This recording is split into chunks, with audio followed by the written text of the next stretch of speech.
You know, sometimes I'm really glad I don't pay too much attention to movie trailers these days. I usually see one, decide if I want to see the movie or not, and then I forget about it until it gets closer to when the movie actually comes out.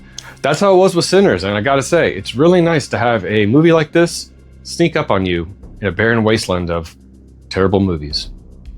You know, is it worth driving to the theater, dealing with parking, high ticket prices, high snack prices, and then once you get in there, you gotta deal with people and talking and cell phones and, you know, all the stuff that comes with dealing with people in a darkened room where you've all just sit up and look at a screen for 2 hours in the dark? Sometimes it's not worth all that, but every now and then you get pleasantly surprised.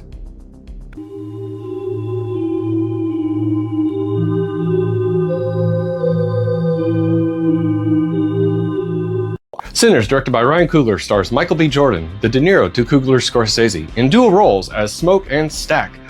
One smokes, and the other... Oh, I get it. Okay, Stacks, like Stacks money. Okay, I get it. Oh, I see what you did there. Oh, I get it. It's very clever. Coming home from a chaotic upbringing, including slavery, racism, and war, the mean streets of Chicago in 1930s, Smoke and Stack, along with their cousin Sammy, are getting all their ducks in a row to open up a new dance club for one night only. A juke joint. Jezebel.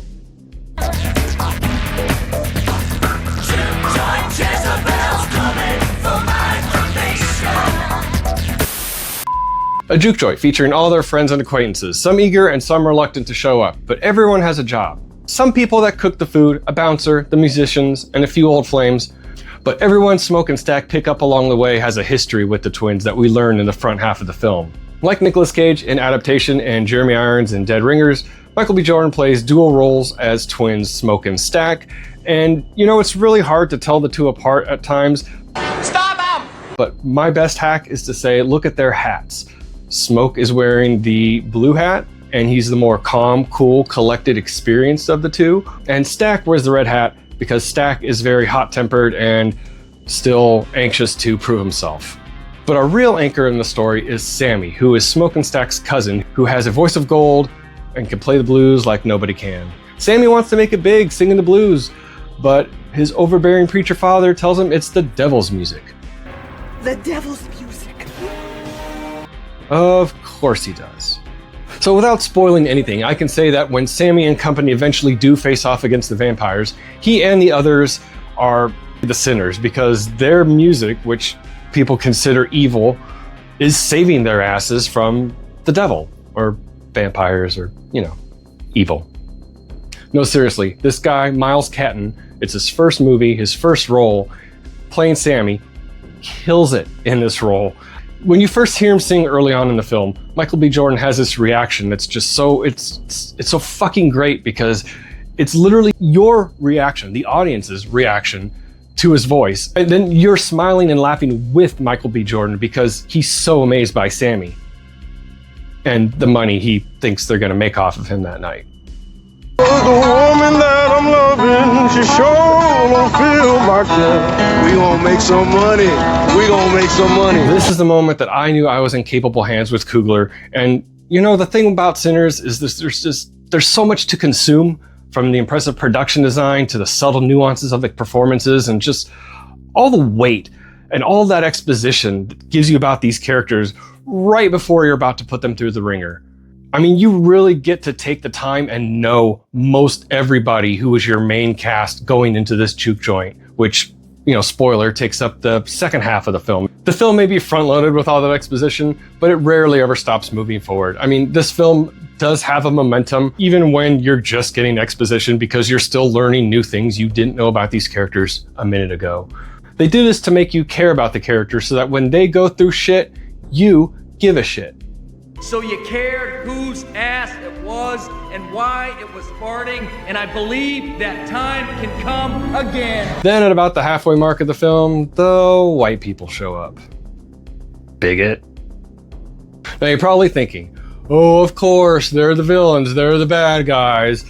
But this movie, given the time that it takes place in and the themes that it deals with, it really earns that. And it would naturally just seem weird if the vamps were literally any other race in this instance. But yeah, of course, the white people are the vampires, and when they do show up, they're not really likable, but they're more morbidly interesting enough to keep you wondering how and when they'll strike and what their plans really are. There's a really cool surreal musical sequence featuring the vampires at about the halfway mark. It's really entertaining and has just the right amount of humor, terror, and musical sensibilities to keep me interested and tapping my feet. Coogler feels that even evil racist vampires can keep a beat and get you moving while taunting you. And that's funny because earlier in the film, a seemingly throwaway line from the great Delroy Lindo mentions how he's frustrated playing for rich white people and how they can't keep a beat. And the white folks say they like the blues just fine, they just don't like the people who make it. There's also a really cool musical sequence that's very trippy in the middle of all the people in the juke joint's perspective, and it involves all sorts of different musicians and how music can conjure up the spirits of good and evil.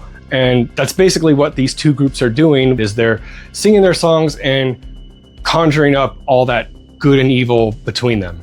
The music in Sinners itself is basically a character, and it serves a lot of purposes. It's woven into the story. There's even a score specifically made for this film, and I was literally just talking recently about how you don't hear film scores anymore because the background music is either just throwaway library stuff or it's pop songs.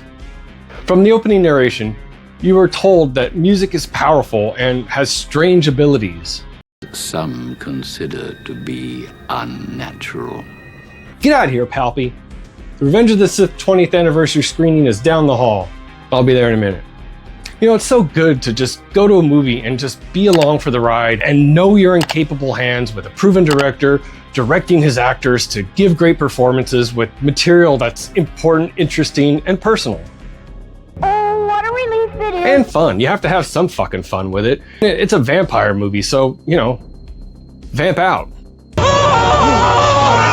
You know, there's really not a weak link in the whole cast here. I mean, obviously some stand out more than others, but everyone's pretty solid here. You got a love interest for Smoke and for Stack showing up, and those two stories go off in different directions. And as the film goes on, you learn more and more about these relationships these men had with these two different women. And you learn more about the brothers in doing that. Now see, that's good writing. That shit we just don't get that anymore.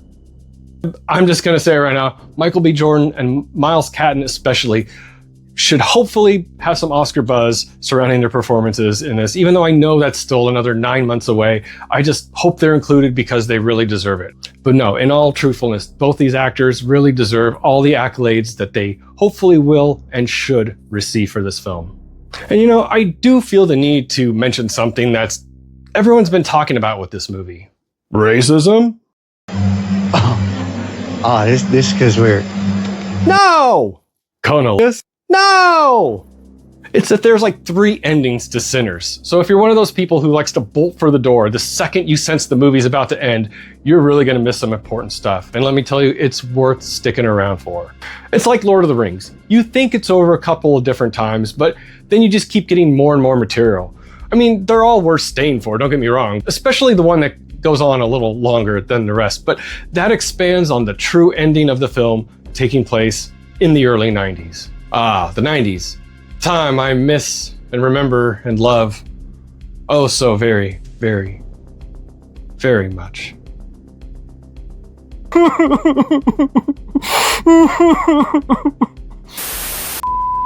And while I really dug that little bit of 90s production design that they threw in at the end, once that scene got going, it really made me want more and more with these characters. Sinners 2, Electric Boogaloo!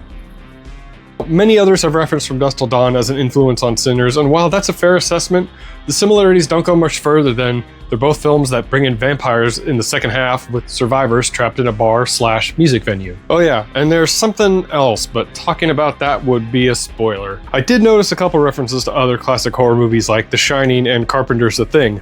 The latter made me chuckle with delight when I finally realized the reference. Racism and class struggles are definitely on the menu in Sinners, but while it's there as a big part of the film, it was used to establish or fill out characters as a piece of the plot, not an entire plot. But you do feel it always lurking around, as no doubt our main characters would in that time and place. It wasn't used as a soapbox or a way to lecture moviegoers. All the other aspects of Sinners are so goddamn solid, it really doesn't feel like a movie made for modern audiences. It's just a damn good film, plain and simple. And I'm really just happy that we got one good enough to sink our teeth into. Hardy fucking har. Instead of the sloppy, bloated, pandering, cheap production, bad CGI, crap fest that we've been getting as of lately. Sinners is a real film with satisfying setups and payoffs, realistic characters put through realistic situations, even though there's vampires, with real stakes. Get him out of here. Get him out of here! Get the out of my room! Like Top Gun Maverick and Barbenheimer before it, Sinners is a breath of fresh air in a time when Hollywood and movie theaters could use a boost from a good sleeper hit that's getting amazing word of mouth. That word of mouth got me to get up, get to a theater, plunk down my money, and buy the ticket and take the ride. And boy, what a ride it was. I've already seen it twice. Let me know how many times you've seen it in the comments below. It's definitely the season's sleeper hit and one of the best films of the year. So whether you're a horror fanatic or you just love good movies, you owe it to yourself to give Sinners a watch, preferably in a crowded theater, preferably on the biggest screen possible, preferably IMAX, as apparently it was shot for IMAX specifically. Wait, what? Really? Thunderbolts? No. Thunderbolts. IMAX? What the f? What did you think? Have you seen Sinners yet? Let me know in the comments below with your thoughts. Don't forget to like this video, share and subscribe to the channel, and don't forget to keep those eyes red, Sinners. See you next time.